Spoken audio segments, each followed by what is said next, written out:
you're building community, you're collaborating with people, you're helping people win through this. But then you get hit with this Wilson's disease. Talk to us a little bit about that piece. When Wilson's disease hit, it was something that was out of nowhere. I got hit like a freight train. And I had just spent a magnificent 9 months on the road with my family, and that was my first thought. I just figured out that there's more to life than chasing money, and I just got to experience it, and now this is a life-threatening disease. Success isn't money. It's not these material things. It's much, much more. It's a meaning, it's a purpose. Entire community came behind me to support me, and it's because how I've always shown up. Yeah. And that's one of the messages I want to make, right?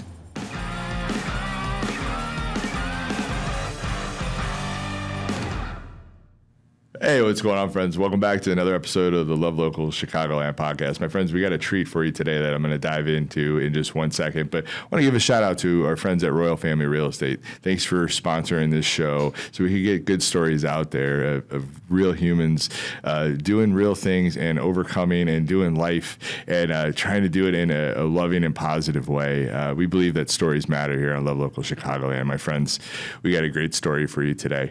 I got to meet RJ DeLeon about a month or two ago at a coffee and context with the Schaumburg Business Association. He talked about his story and the things that he's gone through in his life, and in his 40s, how a lot of it changed and how that gave him a different perspective and how that's helped him really look at like what matters and what type of legacy he's going to be able to leave behind for his wife and for his kid and soon to be kid, as well as his family continues to grow. My friends, he's a real estate investor. He's a community builder. And to me, he's got one heck of a story and the way he's showing up every day so that he makes sure that his legacy will speak for itself is truly something I think we all could take away from. You know, life's hard. It hits us sometimes right in the gut. But if we show up daily, which we'll talk about today, and we show up with intentionality, we show up with purpose, we show up with presence, we could change the script no matter what's coming at us or what we have to be able to go through. So enough of me talking. Let me introduce you to RJ DeLeon. RJ, welcome to the show. Hey, Jason. Thanks for having me. Yeah, for sure, man. You are a pretty amazing human, man, and you have Wilson's disease. That came on you later in life, which I'll have you talk about here in a second. But you've, to me, your story and what you've learned along your journey is like, man, we all could learn something from that, because you really came down to like building wealth, doing all these things in your life, and creating a community in real estate to be able to build wealth. But then you had this disease, and now you're looking at your life a little bit with a little bit of a sharper lens, from what I hear you saying. And you're showing up daily to be intentional, and how you look at the small things now, to me, and which are the big things, I think, with family and with kids, to me is the way we need to be able to, as humans, show up. Because this time, whether you have Wilson's disease or you have something else, or you get hit by a truck, life could be really short. So to live with intentionality and purpose is super important, man. And you're doing that. So I appreciate you being here today. First question I want to ask you is just kind of, I've talked a little bit about yourself, but give our audience a little bit of a high-level overview of who you are. Yeah. Well, first of all, I appreciate this sentiment, and I just want to say that really appreciate being here. I started in real estate about 8 years ago, and really was looking for a community, for people to help. So I was in search of mentors and groups and support systems, and fell upon building my own community with John Kasman, and that's really what sparked everything that's happened today. So in that timeline, we started as small real estate investors, moved on to buying commercial buildings. Now we're in real estate development, and we also raise capital. So it's been a long journey. it seems like such a long time, but 8 years also went by really fast. So To do all that, you were hustling. yeah, without boring the audience, that's just super high level. Yeah, it definitely is, man. As a guy who does real estate as well, to be able to accomplish that in 8 years and to be able to build the community that I've seen you built online with, what's the name of the group? Chicago? It's the Chicago Multifamily Club. Yeah, it looks like a pretty awesome community of people. And to me, like when you get to do life with the things that you're interested in with other people, like that are interested in those same thing, like life's just better, and it's better in community, I think is the best way to say that. So your last 8 years of your life, you're a real estate investor, you're building community, you're collaborating with people, you're helping people win through this, but then you get hit with this Wilson's disease. Talk to us a little bit about that piece. Yeah, so Wilson's disease is the body's inability to process copper. It's something that nobody ever thinks about, but copper is a natural element that's in every single natural living thing or food. So it hit me because I was getting these symptoms that were very similar to early onset Parkinson's. You actually may even hear it in my voice a little bit during the podcast. People who have known me a long time definitely understand that the way I talk now is a little bit different. Mm-hmm. But if you haven't talked to me much throughout my life, you wouldn't even know. But essentially, my body cannot process copper. So typically, the first thing that happens is copper accumulates in the brain and the organs, specifically the liver, and it shuts down your liver. So a lot of people with Wilson's disease don't show any symptoms until they're laying on a hospital bed waiting for a liver transplant, and unfortunately, a lot of those people pass away. Yeah. How did you, like, what was the moment that took you to the doctor that made you feel something was wrong? You talked about, like, some Parkinson's type disease feelings or symptoms. I was one who never, ever wanted to go to the doctors. And I think that's a man thing. I feel yeah. I yell that all the time for not going. I never wanted to go, and there were some small signs. My hands were shaky, but I was in construction. I actually built a construction company. I was, lugging a lot of heavy materials around. And I figured, it's coming with old age. I don't look 40, but I'm 40, and, people's hands start to shake. So I was like, I just wrote it off. It started getting worse and worse, and I showed my wife. I was like, look at my hands when I'm typing on the keyboard. They're jumping. It's really weird. And, that happened for a year or so. It was literally a year. And then all of a sudden my voice started to, I wasn't able to speak in the appropriate cadence. I had the thoughts, I knew what I wanted to say, but when I was trying to express my feelings, I would just stop mid-sentence. And I was networking a lot at the time, and people would look at me, and I knew that they were thinking, what's going on with this guy? Does he even know what he's talking about? That's what it felt like most of the time, because you see like their body language. Yeah, their body language shifts. They look at me funny, or I'm right about to speak about something important, and I just stop and, for no reason, in a flow of a sentence. It was really weird, and I was raising a lot of capital at the time, and I was presenting to large groups of people, and it really started to affect my self-confidence and, get a little scary. So that combined with the hands, I didn't know if they were correlated, but my wife was the reason that I went to the doctors. That, along with my self-confidence issues, because how I was presenting myself. Well, yeah, you were winning. Like, you were making things happen. And all of a sudden, like, this comes at you. Like, confidence probably wasn't an issue before, but then all of a sudden, were you second guessing yourself, kind of thing, or like, what is going on? Like, what was that mindset for you internally? I I don't think I was second guessing myself so much, but maybe it was more of an ego thing, like, wow, these guys think I'm stupid. Yeah. No, it's like a masculine thing. Yeah, I get that. It's human. Yeah. And that's what really, I was like, I'm presenting myself in a way that's not really me. And that's really why I started to go, because things were getting scary. My hands were shaking quite a bit more. My voice was shaking. 40 years old, you're not ready for that. No. Yeah, 40, right? Yeah. To me, I think you're the prime of your life.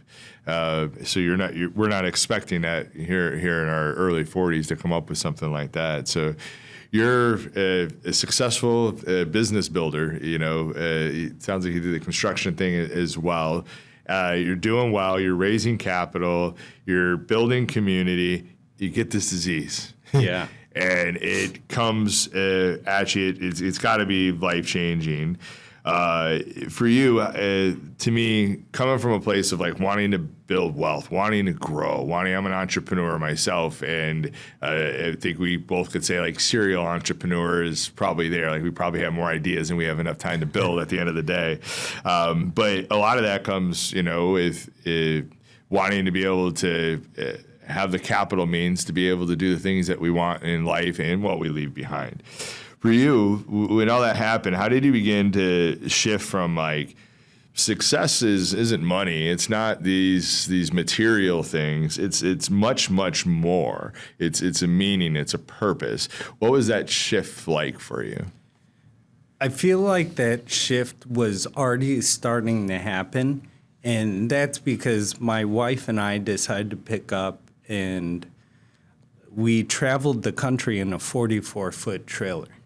This is something a lot of people would never do, but we had a goal and we set out to do it and we accomplished it. And Nice. We said we want to see the country, we want to travel with our son before he gets too old. So he was 1 year and 3 months old in January 2023, I believe. We picked up, packed a 44-foot camper and drove straight to Mississippi. Mm-hmm.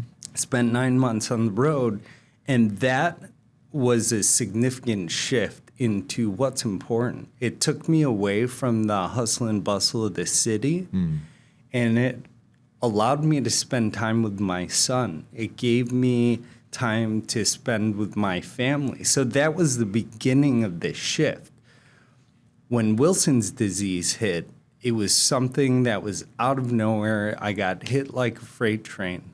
And I had just spent a magnificent 9 months on the road with my family, and that was my first thought. I just figured out that there's more to life than chasing money, and I just got to experience it, and now this is a life-threatening disease. What happens if it's fatal for me? Yeah. So that was a really scary time. The diagnosis took, I'd say, a couple months, going to different doctors, nobody understanding what's going on, seeing if the symptoms tied together. And when they finally gave me the it could be, and the writings were on the wall, by the way. My little sister is suspected to have passed away from this when she was 16. In 2016. And I don't know, I just never looked into it. It's weird. I don't know why. Looking back at it, why did I not look into it more? Yeah. We all go on our journeys in life, and sometimes we're not meant to know, right? Yeah. Which obviously we would want to do that differently if we could, but we're not meant to know. But it's so that we could go on a certain journey. Yeah. This is my opinion, but so we could go on a certain journey to at the end of the day, we're leaving our legacy. Our day-to-day actions, our stories, the things that we're doing, are who we are. That's a legacy that we'll leave behind. And it sounds like maybe you weren't supposed to know, and but I look at that like there's it's obviously it's not beautiful receiving a disease diagnosis that could be life-threatening. That is a lot to be able to carry, but if that were to happen, to be able to get that gift beforehand of like, I just had 9 months with my family. You came back like kind of like this is the meaning of life a little bit more than what you felt with before, right? Yeah. Which is that's beautiful. That some people never even get to in life. Yeah. You know, especially business builders. Sometimes we get so tunnel vision and on what we're building at that point in time that we forget about some of the most important things around us because we see what we're building and we know it's going to make an impact, and we know because we have faith in what we're seeing and what we're believing, right? So for you, what did, and you maybe touched on this a little bit throughout the last part, but what did winning look like to you like 5 years ago before the Wilson's disease, maybe even longer that to like what it looks like now that you've experienced this life? Yeah, I think it's very similar to being an adolescent, right? Early 20s. What do we see in social media these days? We see these large, lavish lifestyles, things that are very difficult to afford unless you have lots of money. So everything's monetarily focused, everything's materialistic, and I fall into that trap myself. Sure. So growing up, my family had financial issues, and that was one of my goals. Like, I always want to be comfortable. I don't ever want to worry about money. I saw how it can tear apart families. So that's my goal. Let's live comfortably. Everything was materialistic, monetarily focused. Mm-hmm. And I'm sorry, I forgot the second. My shift was, it started to change once I found my wife. And once we had our first son. I never knew having children change your life in a crazy way. I never knew I could love something so much, work so hard for something, care about something so much that it just changes things. And he's a constant reminder. Being with him every single day, it shifts the focus to where, hey, I don't want to be on job sites 10 hours a day. I want to be home. I want to spend time with him. Yeah. I don't. Especially as you see him get older, you're like, holy shit, that just went fast. Well, there's a lot of social media content out there. Good. So garbage in, garbage out, good in, good out. Yeah. And one of the goods that I was consuming was you only get 4 years you only get really that first 4 years is significant with your children. And that's what's going to shape your relationship with them for the rest of their lives. Yeah. Don't miss out on the first 4 years. You'll never get it back. And then there's a lot of sad ones, 18 years. You only get 18 years with your children before they're out of the house and you don't. So building that relationship was super important to me. Yeah, I mean, it goes by quick too, my kids are 9 and I didn't know how fast time went. And my wife and I, until I saw them grow, and I'm like, what we're halfway through our part, this is nuts. It just goes by really quick. And last year as a business builder myself, building, 3 things, and my wife and I looked at each other like we have like 8 to 12. Like those are the years that actually kids are going to want to hang out with us still. Yeah. So it was for us. We had to change our priorities. Some of the things and how I was doing it. We're still on the verge of making those shifts, but we're more intentional on like, I leave my phone in like one room of the house, because I could get attached to it because I'm building. And when you're building, sometimes your tunnel vision. So especially when a notification hits you, but. Kids are amazing, and you're right. The first 4 years are so important, but we only get 18 with them, and they're cool to hang out with too. So, for you to be present with them, I totally get like how that could help you make that shift into like I can make money, but like this is priceless at the end of the day, right? Yeah. For you, kind of a question a little bit off the diagnosis kind of piece, and as we continue to wrap up to this next segment, but what's something surprising you learned about yourself during this time? that you maybe didn't know before? Wow. It's just reflecting on like the previous stages of my life, who I've always been and how I've always shown up, how significant that would be during the diagnosis. And it just makes me want to amplify who I am as a person, being authentic, moving forward with integrity, treating all relationships as the most valuable thing that we can have. That's what I learned, that an entire community came behind me to support me, and it's because how I've always shown up. Yeah. And that's one of the messages I don't want to make, right? Who you surround yourself with Matters. It's either they can either support and uplift you, or it could be a jail, and they'll bring you down. So seeing that and a community come and the support come behind me. How did they support you? Like, how did they make you feel? It's just great to see that people will reach out, and people, social media is weird. A lot of people watch you, but you don't know they're watching. And when I started coming out and talking about having Wilson's and discussing some of my mindsets during the days, even though I don't get a like, I don't know who's viewing it, I'll have very random people or people I haven't talked to in 20 plus years, and they'll just reach out and they'll say, I just want to let you know how much you inspire me.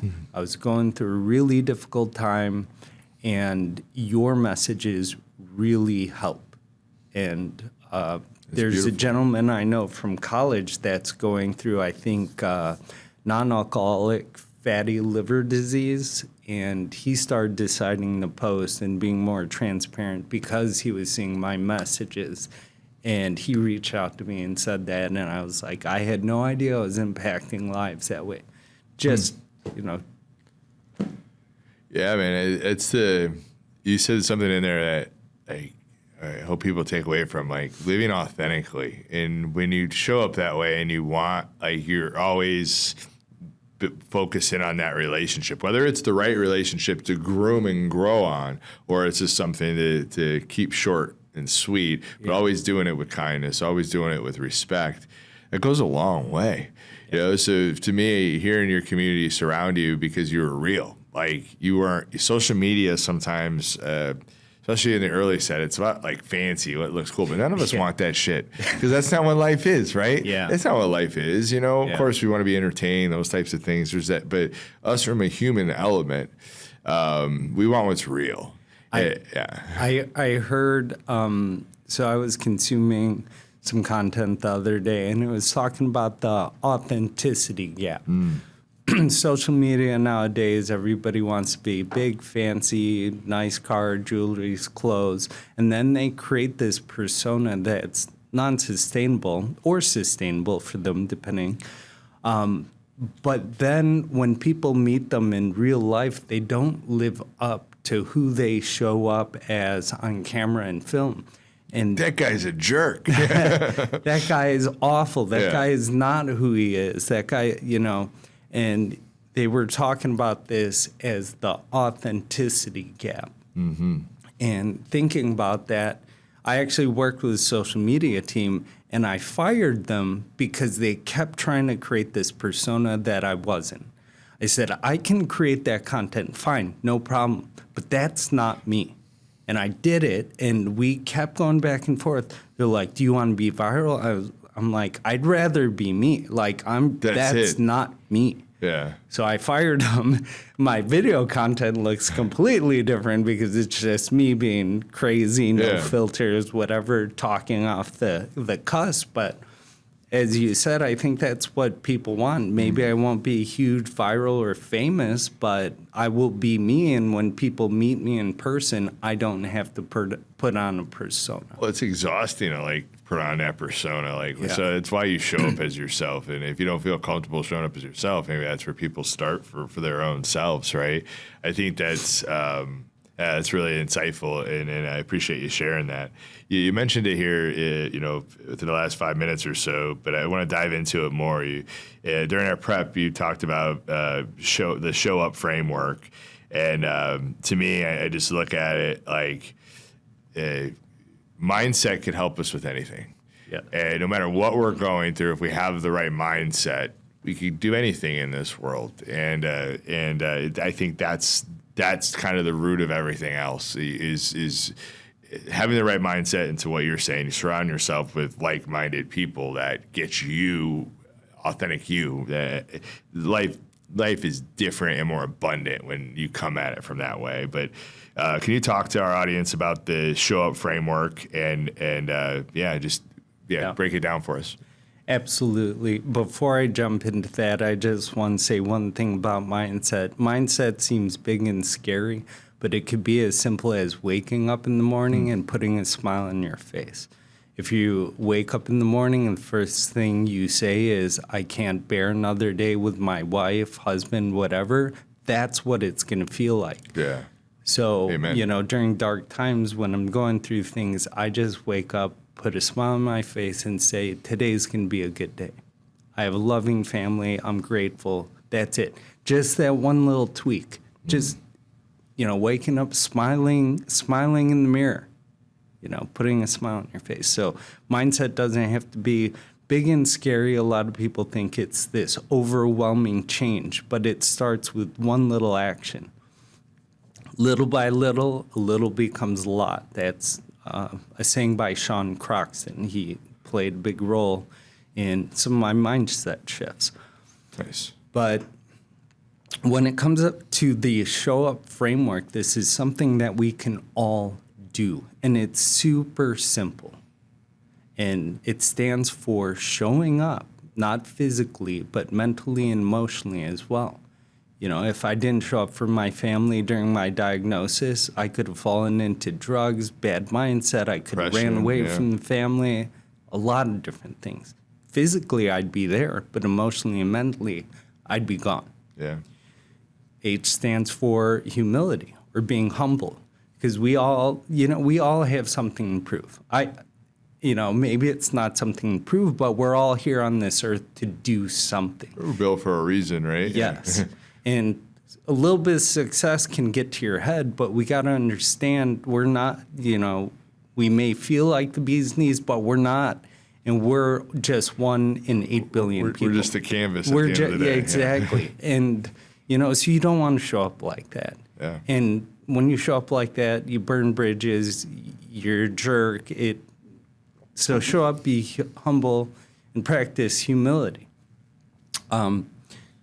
O stands for you're not the only one. This one's tough because even though we may have 1 million friends, social media influencers, right? They got 1 million followers, but they're miserable inside because they feel alone. There's no deep connection. So when you're feeling like you're in a difficult spot, you got to understand you're not alone. You've built a support system. You have friends. So don't regress into your own mindset. At the end of the day, we're the only ones alone in our own mind, but we have a lot of support out there. So if we're not vocal about it, they'll never know the struggles you're going through. Know you're not alone.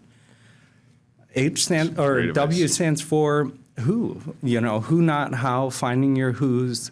This is your support system, your sphere of influence.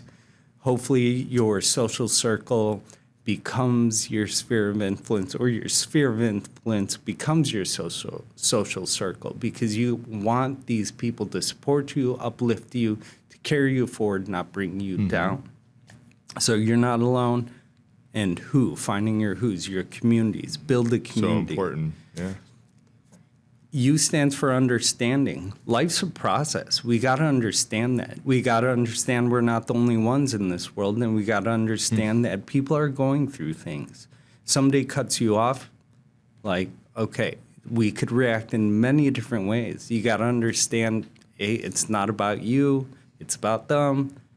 It's a process, what's going on. Let's understand the everything that's going on. Analyze the situation. Understand there's two perspectives at least to that situation, right? Yeah, at least two stories, probably more. If not 10. Yeah, probably more. Yeah, Totally. exactly. My wife loves that one. She always brings me back down to earth for that. So shout out, Nikki. Love you. And P, planning, persevering, some of the most important things. I mean, it's so cliche. You fall down 7 times, you get back up 8. But the biggest thing is planning. And my wife loves this one too. And I feel like I'm so far from it right now. It's just planning. You could have goals, but you're never going to get there if you don't plan. Yeah. So I say a dream, goals, plan is success. Yeah. I love that, man. It's super insightful. And to me, I think, in life, like to have something you come back to, or when you're kind of spinning sometimes, right? To come back to this framework, okay, where am I at?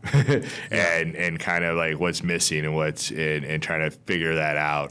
And it covers your basis. And I think having that as a human is really important, especially as our world changes and evolves. And if we're not in the right community, if we don't have the right people around us, if we're in the wrong algorithm, it might not be right up here. If you go through that show it up framework, to me, inside it, you're going to learn about yourself. And through that process is healing and growing and trying to get to a point where you can live a more joyful life. I think that's so important. For you, which part of the framework challenges you the most to live out consistently? So, wow, that's a deep question. I'd say a few of them. Right now, I'm definitely dealing with the planning portion. Mm-hmm. But knowing I'm not the only one, it's so weird. I know I'm not alone. I have a huge community. I have a lot of great people, but it's the outreach. It's, because in today's age, we're so worried about what other people are going to think about us that we don't show up authentically. So I've been making it a point to be more authentic about maybe my anxieties or my fears. A lot of people see me as fearless, but it's like I'm taking risk and I am scared, and sometimes I don't sleep at night. Yeah. So I'd say the entire framework's really important, but some of the most difficult things is showing up for yourself emotionally and mentally. Self-care is huge. Mm-hmm. Knowing you're not the only one is just not knowing you're the only one, but making sure you're utilizing those good support systems. Mm-hmm. And then the planning part's just me because I'm unscheduled and I have to get really good. I get in modes, but it's all practice, right? Yeah. It doesn't reps, define me. I can change it. I know I can change it. I just have to change it, and that's some of the most difficult things. Thanks for sharing and just being vulnerable. I agree with you. I think if we just let it all out there, and everybody just put out their stuff on a table. I always say, like, put your shit on a T-shirt. It's like, whatever it is. Yeah. And we all knew that. And we came from a place of grace with one another. We could live, like, this vibrant life. Like, I think what we're learning now, in my opinion, with this thing is our world is becoming really transparent. Yeah. And we're seeing the flaws and the good in our society. But it's definitely both, right? So to me, how we show up in that, how we're looking to learn and grow from previous generations because we have the world at our fingertips. We have this knowledge at our fingertips. Yeah. To me, I think is so important, and have a framework that, to me, having a framework and a kind of like a foundation of which you come back to, I think is really helpful. But if you're not, you have to be authentic with yourself. You have to do that work within yourself.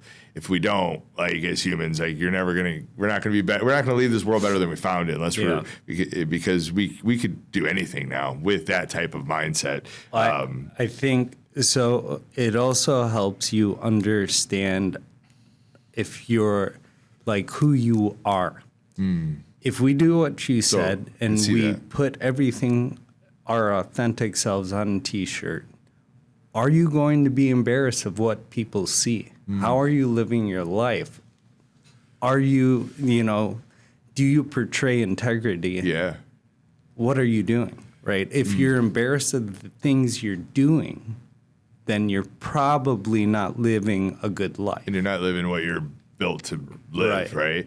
You, we didn't talk about that. You were going to talk about this, but you did a social media post that you talked about.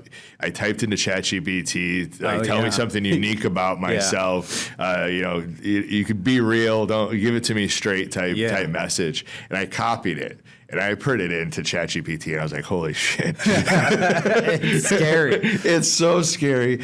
But it's fun too. Now I have a project around that question, and awesome. I'm like diving into other things.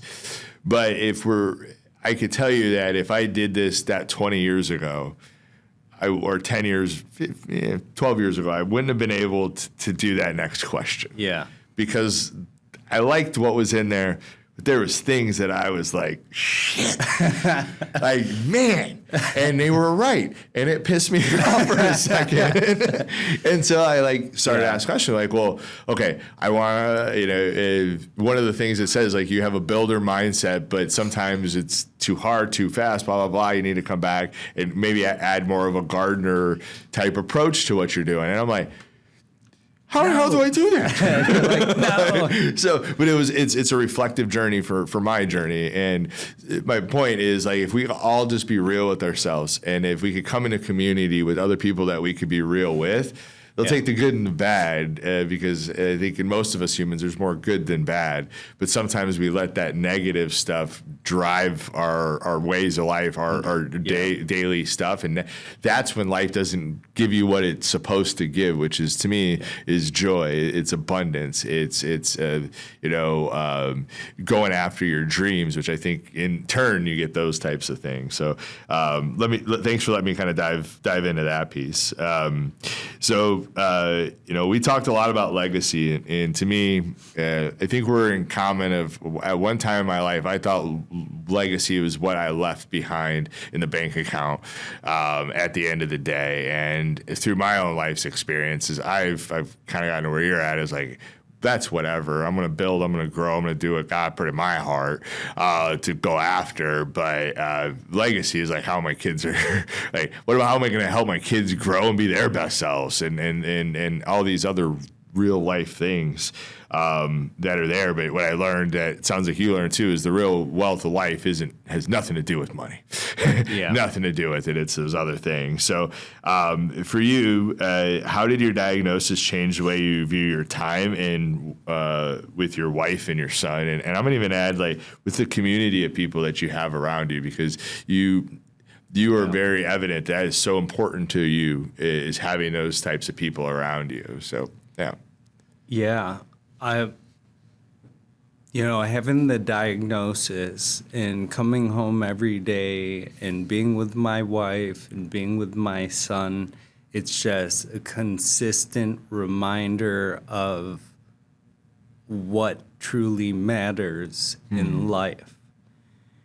And I think I was talking about it earlier. You said, what's the one thing you learned about yourself through the diagnosis? And it was sort of how much I'm impacting people's lives by showing up and being authentic on social media. I think I'm going off topic, so you might want to Yeah, no, it's social media, I get that. I think you could play in here. So how did your diagnosis change the way you view your time? Yeah, timing's super important, and this is one weird thing. So my life had already started to adjust to these behaviors. It just solidified the importance of it. Yeah. Being a real estate investor and understanding who I can and should spend my time with is the reason I've been able to be successful.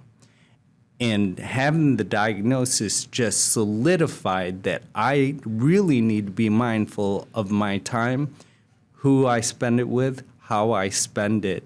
And I try to be very cognizant of that. So it just made it that much more important. But I'll tell you that transition started when I started real estate investing. Because I used to post on social media that I'm getting into real estate investing and I would love to have a real estate conversation with whoever is willing. 0 likes, 0 views. Nobody gives a shit. Reached like, out. Take her. Yeah. I talked to my best friends about it. I talked to the guys I go out drinking at the bars with. Nobody wanted to hear any of it. And it's one of those things when you become so focused on a goal, you start to understand maybe not who cares about you, but like that it's time in your life to leave them behind. And that's what's so important about my time now, where people are like, what are you doing on this weekend? I'm spending time with my family. No, I do not want to go to the bar. Yeah. You know, do you want to go out to lunch? What are we going to talk about? Sports? No, I don't care about sports. Like, you want to hang out with the families? Cool. Like, let's do that. You want to do a podcast? You want to change lives? Cool. I'm all for it. Yeah. But I don't have time to be gossiping about people anymore, going out to the bars, wasting money at the clubs. Like, I'm not worth $1 million or, you know, or whatever I could spend. I just don't want to live that lifestyle anymore. Yeah. So that's what has made me super cognizant of how important time is, because you never get it back. You're saving the times for the things that are most important in life. Absolutely. But I don't know if you see this now, but like you look into the future, like those things that you're doing with more intentional are going to be your mark on this world, right? And the people and the stories they have about you at the end of the day, like you're leaving them behind. So I'm with you. I don't want small talk. I haven't gotten any diagnosis like that, at this time in my life. But and I can only imagine what that would feel like. But I could tell you, like, part of being in the 40s too, which I think maybe it's probably the double thing for you. Yeah. Is like you kind of the meaning of life. You kind of start seeing a little bit in that shift of this, and it's like, what brings me joy? You know, for me, going out every night or going to talk about sports or fantasy football doesn't bring me joy. I love you, friends. It's just like, you know, but you want to talk about building something. You want to talk about something that, like, and I think this is where I was trying to get to. Like, everything you're doing is about leaving the world better than you found it. Yeah. That's kind of how I want to do my time too. Like, why waste it? You know, get rest and peace in the middle of it, but do the things that fire you up, that God put into your heart to go do, and to help through that. The impact that you have on others is will carry on for generations long after you're gone, because of how you instilled those in others. Question I have for you: you talked a little bit about prayer and how having faith is helped throughout this process. You mentioned you pray each night. How has your faith grounded you through this season? Faith Plays a weird role in my life, and I do pray every night, and I do talk to a higher being. It's God or Jesus for me, and it just gives me comfort that, I actually pray. This is a topic. I pray to the ones that we've lost too, and I thank God for taking care of them and allowing them to watch over me, because that's really, it's comforting. It's very much a comfort thing. So, I don't care if you're religious or not. Just praying to a higher presence, talking to the world, to the earth, to the vibrations, whatever it is it's a real comfort. Yeah. And so that for me manifests through faith. I was raised Catholic. I'm not practicing Catholic. And maybe that's why I talk to God, but it's just as powerful if I were to speak to an aura or a presence or vibrations, then I feel like it just grounds me. Yeah, I think overlarging, we're in a secular age, I think, at large in America. There's a lot of things and people that will tell you that. I'm a Christian as well, but I think whether you're Christian or something else, it's about having an operating system. Yeah.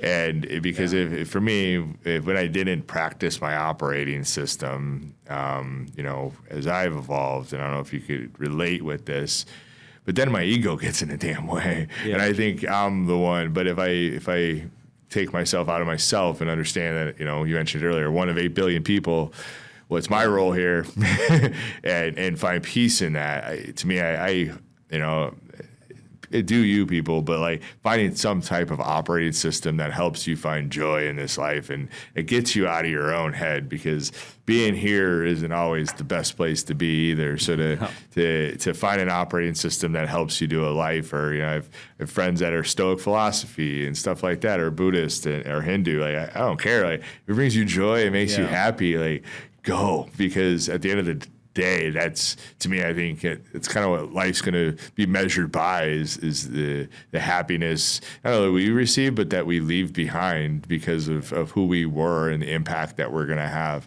on other people.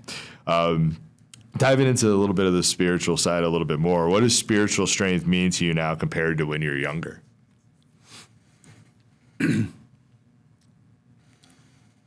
That's a difficult question for me. I think when I was younger, I never really thought about it. It was just, if we're talking about it was evolved. Catholicism and that practice, I really was just checked out from it. I actually went to Catholic school, and because I was forced to do it, it just didn't feel natural to me. But I did believe in God. Things started to shift a little bit when I started noticing a little bit of signs. When my little sister was in the hospital passing away, I was, there were all these little crazy signs, and I started to notice them, and that's why I started, thanking God for having her guidance and having her watch over me. I really think my little sister's my guardian angel. Yeah. Which is, weird. I don't think I've ever said that or really thought about it that way, but I do pray to her every day and hope she's okay. It's beautiful, man. Thank you for being real. There's a lot of things that I do that we can attribute to spirituality and my faith that I guess I've never really thought about it in that way. I remember praying as far back as high school, being in situations and being scared of situations and just, asking God to watch over me and make sure I get through it. So I guess it's been a pretty significant force throughout my life. And I just haven't even really thought about it. So thanks for making me think about it. I don't know if that's on topic with that question. I think this conversation is real. And I think our audience expects real people's stories, and it's what they are for them. And I think with that, my hope is it gives people that are listening comfort if we all have our own journey, and whatever it is, or a faith journey, for me personally, I could relate that I wasn't really involved, and I think I met a friend in early 30s, and through that relationship, I wouldn't say became a born again Christian, but I started having conversations with God, and it has been life changing for me. Yeah, I'm not saying that's the way everybody should go. You should do what's in your heart. but to have an operating system and it gives you comfort, just like the people that do that are around you, and it brings you comfort, and to know that you can still talk and have a relationship with your sister, and she talks to you in different ways. So that's kind of what makes life tolerable too. Is having those memories and that comfort that people that have gone are still with you, and that you're doing this life and they're here to have your back. I think that there's some beauty in that, man. Strangely, I actually feel like I'm closer with my sister since she's passed away, which is, that's something authentic I never really thought about either. So, it's beautiful, dude. Thanks for this combo. Yeah. For sure, man. Legacy, we're going to dive into that a little bit as we get ready to continue to wrap up. As you sit here today, as you look out towards the future, what excites you about the future? Really, the impact that I've been creating. Yesterday, I was at the Straight Up Chicago Investor Podcast 5-year anniversary. Awesome. And a gentleman came up to me, and I don't know him. I don't remember him, at least. And every time I saw him, he just kept telling me how much of an impact I have in people's lives. And just seeing the significance of what we started, building communities, and then the message that I'm trying to portray to the world now is what I look most forward to. I feel like it's my calling. It is my calling. I'm just trying to figure out how to navigate it right now. So that is absolutely what I'm most excited about. How can we affect lives? How can we get people to understand, to live in the here and now, in the present? Shout out to Ray Nutter for a very, we had lunch yesterday, and I definitely needed that conversation. Life gets so busy that we always forget about the important things. And Wilson's disease, my diagnosis, the hard times dealing with the diagnosis, but now coming home every single day to see my wife, my son, having another, just is like what I am so excited about, to help others understand why we should do the things we do. Yeah. I guess in a non-elegant way, you have to think about how you're showing up. Yeah. Because if we don't think about how we show up, before we know it, it's going to be done. Yeah. and what you're here for, and your calling might not be found. And that's, I'm a big Gary Vee fan. He talks about, like, when you're 90 years old, or you talk to people in nursing homes, like, there's regrets there of the things that they didn't do that were in their heart. Like, go after what's in your heart and chase that, and the world will become abundant because of it. I know that. I think that truly is a fact. And it might not be the way you might imagine it, but it'll be abundant in the way that you'll be showing up as yourself every day. This next question is, what do you hope your kids say about you 20 years from now? And you have a new kid on the way, which is super exciting in August. Yeah. Don't know if it's a boy or a girl. I want my son and my new son or daughter just to look back with fond memories. I just want them to say that my dad was always there for me. He may have been a hard ass. But he always made me feel safe. Yeah. And I knew I could always talk to him. I knew when I'd call him, he'd pick up. I knew if I asked him to come, he would come.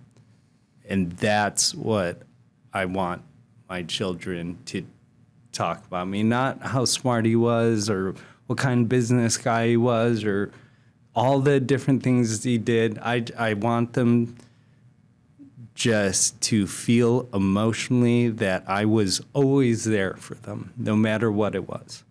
And whether you're here or not, my guess is you'll still be with them, kind of like your sister is, right? Yeah. It's a beautiful thing, man. Another question, and then we'll kind of roll from there, man. This one is, you've built communities through real estate and investing. I would call you a community builder in what you've done, for sure. You set out to do it and you did it. How do you think we can build stronger human communities? And why should we? Whether it's real estate investing or other things, why are we better in community in your experience? Sometime in human history, we got away from community and the tribe mentality. But if you look at, early human civilization, nobody could survive on their own. And it's become such an individualistic society and world where it's, this is mine, you don't encroach on my space. And I feel like it's created this superficial, arrogant type society that honestly, like, we live in the best times for sure, but it could definitely go sideways. Like, we're starting to see a lot of the evils of the times we're living in. So I think if we can get back to basics, we can show up authentically as our true selves. And it doesn't have to be in the entire world. Just surround yourself in your own communities and shelter yourself from the outside bullshit. And that's why why I think it's so important that we build communities. If you want to be here, be here. If you don't want to be here, I don't want to see you here. Yeah. That's one of the biggest things that I've been saying a lot more. Hey, we're here to build connections, not transactions. If you're here to be here transactionally, get out. I don't want to see you, right? And it's sort of similar to those things that you were saying. If we could put everything on our chest, on our sleeves, like, how would you show up? Do I want you in my circle? Would you want yourself in your own circle? Yeah. And that's why I think it's really important, because building these communities, you can be safe. It takes a village. It takes a village to do anything, really. Whether or not people like to admit it or not, it takes a village. We're stronger together in community. And if you're find your people and you're in your community, life is abundant and it changes. And if you're there for the right reasons, like you're saying, but if you're not, what I don't think people understand is, like, other people could see it because it carries you. You're not following what's here. You're not being your true, authentic self. I'm in the real estate world too. There's a lot of takers out there, right? That just want it for the transaction. But at the end of the day, whatever you're doing in life, especially wealth building, like, you're gonna do it a lot better and a lot when you're in a collaborative relationship. And it's abundant then. When you're just looking for a deal or whatever that is, like, you ain't going to get far, in my opinion. Gary Vee switched his message to that. The most important asset is people. Sir Richard Branson talks about it all the time. He's not a smart guy. He just surrounds himself with smart people. I'm trying to do the same, That's what we're doing here at Love Local too. It's like we all have our gifts and to fall into our lines with our gifts and, like, live joyfully. Also, while for us, it's like creating an impact here in our local community with the help of media and with the help of getting other people's voices amplified is really important for us. But it takes a village here too. And for us, we had a choice of, like, what type of business are we building? Is it a transactional business or relationship? And it was no doubt we're building a relationship-driven business that is very communal-based. We don't want you here for one video. We want to grow with you. We want to win with you. We want to root for you, and that's I see you doing that with what you're doing too, and how you build community. And like, it's fun to root for people and see them win, right? Yeah, and it is. Yeah, so I appreciate the insightfulness around community, because I agree with you, and I think that's what we need. I think through community we could get through all this bullshit. Just go find your people, right? Yeah. But if somebody's looking to connect with you, where can they connect with you as we wrap up? I would say social media is the best way to find me. RJ DeLeon on Facebook, or RJ the Investor on Instagram. I'm building a new community. Is it okay if I talk about man. That? So I'm building a new community. It's called the Capital Club. We actually host it inside the metaverse because a lot of busy professionals want to get into real estate and they don't know how, but they don't have the time to surround themselves with community. So this new community is a virtually based community based in the metaverse where we can connect live, real time through video conferencing tools and interact and engage in a collaborative type environment. It's not like your Facebook or your Bigger Pockets. Bigger Pockets is huge, where you get a lot of keyboard warriors, and you never know who that advice is coming from. Sure, they may have a lot of votes, likes, whatever, but you never know who that person is. And when you're trying to build a community, you want to make sure you're surrounding yourself with like-minded people that you get along with, that are, that have integrity and authenticity. And the one thing that doesn't allow you, the one thing that can get through those barriers is a virtual community, either in person, live, but seeing a person face to face. We've had so many interactions on the platform, and the people I've never met in person, but when they meet in person, they're hugging. Yeah. It's like, I feel like I know you. It warms it up, right? It warms it up. Like, I've had relationships for 3 years virtually and partnered with people that I never really met in person, but it was that human interaction, the video conferencing capabilities, and just the access to be able to collaborate in that way. Yeah. So a lot of people always ask me, how do I scale? Scale through networking community. How do you do that in a busy schedule? You can't get to the in-person meetups. Well, we're creating that space, and it's a safe space. Yeah, that's awesome, man. It's the NVR Capital Club, and you can find us at nvrcapital.us, which I like to say us. Yeah, that's awesome. Man. nvrcapital.us. Yeah, you're leading the way in how we're going to live virtually too. VR, metaverse is a big part of our future. But we could be more efficient. So if we could do what we're joyful, it brings us joy, and we could be more efficient so that we have time that matters. Kind of what it's about at the end of the day, right? So any as we close up, any last words of wisdom to our audience? I just hope everybody out there listening that some of these words have resonated with you, that we have to think about the bigger purpose, and we got to think that money isn't everything. Happiness is staring you in the face. Yeah. If you love playing basketball, why aren't you out on the courts? There's so many different things that could make us happy, that could give us the boost of cortisol, or I forgot what dopamine, it is. Yeah. Dopamine. Mm-hmm. Yeah, cortisol is a bad one. Yeah, it's a stress, right? That could give you a boost of dopamine other than scrolling social media. So if being out in nature makes you happy, do it.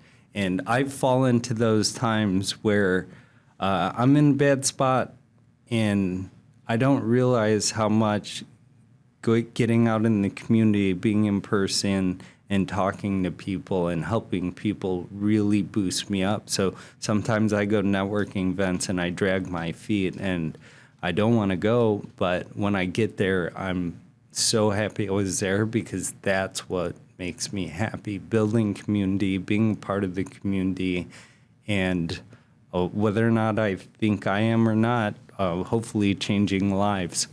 Yeah, beautiful, man. I appreciate this conversation very much, and I'm looking forward to seeing you continue to thrive and to build communities and to help people grow on the ground or in the air in the metaverse. I think it's the future is bright, man, and your way you look at life, I hope more people could take from, because life is more joyful when you come at it from the ways that we're talking about. So thanks for being on the show today. Thanks for having me. And remember, little by little, little becomes a lot. Start small. Yeah, that's great advice, man. So thank you. My friends, thank you for listening to another episode of the Love Local Chicagoland podcast. We think stories matter because they connect us. There's a lot here that we could learn from RJ. Might not have Wilson's disease, but how he shows up, how he lives intentionally, how he's focused in on finding his people and building community and being a part of community in an authentic relationship driven sort of way.